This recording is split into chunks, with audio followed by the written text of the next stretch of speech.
الرحمن الرحیم. اصل خبره داره چې زمون خبره را دینه روانه شوې وه چې ما یو پوسټ کړو په هغې باندې بیا تا د هغې چیلنج قبول کړی دی او چیلنج هغه هر څه ما سره ډېر واضح دي، ما ته غوږ شه، واضح دي، زما خبرې ته غوږ شه، لږ غوږ شه و توجه وکړه. اوس دلته کې ما دعوه لیکله میرا دعوه یہ ہے ټوله دنیا دې ووري په خبره ورسېدې که صرف نماز نه هي. دا یو جواب دی، مخکې خبرې جواب دی چې هغه وایي ستاسو په زموږ مکروه تحریم زما دعوه داره دعوه ګوره چې د جمعیتی بلکہ جمعیتی کا اپنا کوئی عمل قابل قبول نہیں چاہے کعبہ کے اندر کیوں نہ ہو، جمعیتی کے پیچھے تو دور کی بات ہے.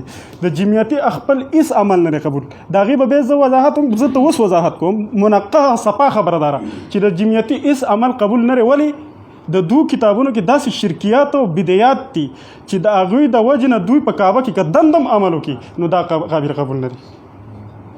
د کتابونو د وجه نه دغه کتابونو دوی که دا نظریه لاندې خبرداره که دغه نظریات دې ته توبه وکړي په دې مجلس کې د دې توبه وکړي چې یاره دغه عقاید زما نه دي او دغه نظریات زما نه دي، والله زه په خپل کور باندې د اوس نه د جمعیت جنډه لګوم.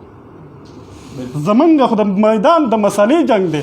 زه دا وایم او دا وخت صفا واضحه خبره ده چې د جمعیتي اس عمل قابل قبول نه دی، دې وجه نه چې په کتابونو کې عقاید دي او نظریات دي هغه بالکل شرکي او بدعت دي. د دې به ته جواب دا راکړئ چې یاره ته چې کوم نه جواب دا وایي چې یاره زمونږ عمل قابل قبول دی ځکه چې دغه عقاید چې دي د شرکیه نه دي بلکې دا چې کوم نه د نبي علیه السلام عقاید دي، دا عقاید د قرآن او سنت نه ثابت دي. ته چې دقه ثابت کړي زه به ستا سره ستا دغه شرکیات ومنم چې د قرآن او سنت نه ته ثابت کړي. په خبره ورسېد په دې باندې خبره ده او په دې باندې چې کوم دی څه قسمه تنقیح هم نشته. که بیا هم ته تنقیحاتو خامخا مجلس کوي 3 غنټې را په غیره پر مقرر کړه، 3 غنټې د تنقیحاتو شو او دارنګې 2 غنټې د مناظرې شو، بالکل کلیان یې درته وایم مقرره کړه چې په کوم ځای کې مقرره صفا واضح خبره ده. بسم الله الرحمن الرحيم. اللهم صل على روح محمد في الأرواح، اللهم صل على جسد محمد في الأجساد، اللهم صل على قبر محمد في القبور.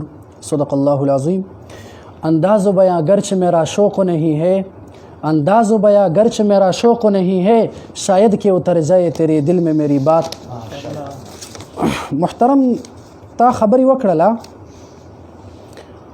نو دی خپل پوسټ کې تقریبا 3 خبرې داسې وي چې تا یو پوسټ کې یو خبره کړې وه چې په عربي لغت کې یا د پښتو په لغت کې یا د اردو په لغت کې به خبره کوو. دا پوسټ کې تقریبا دی شیر کړی و. بهرحال دا داسې جوابي نه کېدل دا اهم خبر نه ده، خو دا خوښه مې دا ده او دا ویلي چې څوک په کوم موضوع باندې بحث کول غواړي موږ تیار یو. دا بحث به په اردو کې وکړو ځکه چې ډېر خلک به ګوره ځکه چې ستاسو بکروي صاحب هغه هم پنجابي دی نو امید لرم چې هغه هم ستاسو دغه بحث واوري چې دا کشران مو څه وایي. تو میں سب سے پہلے اپنی بات کو شروع کرتا ہوں ایک ویڈیو اور آپ کے ایک وائس سے جس میں آپ کے ساتھ میرے ساتھی نے باتیں کی ہے ویڈیو کال پہ، ٹھیک ہے. تو اس میں آپ نے بہت خطرناک باتیں کی ہے. میرے ٹرن میں بات کرنے کی بالکل آپ کو اجازت نہیں ہوگا. ہماری جو مجلس ہے بالکل پنجابی اب بالکل پنجابی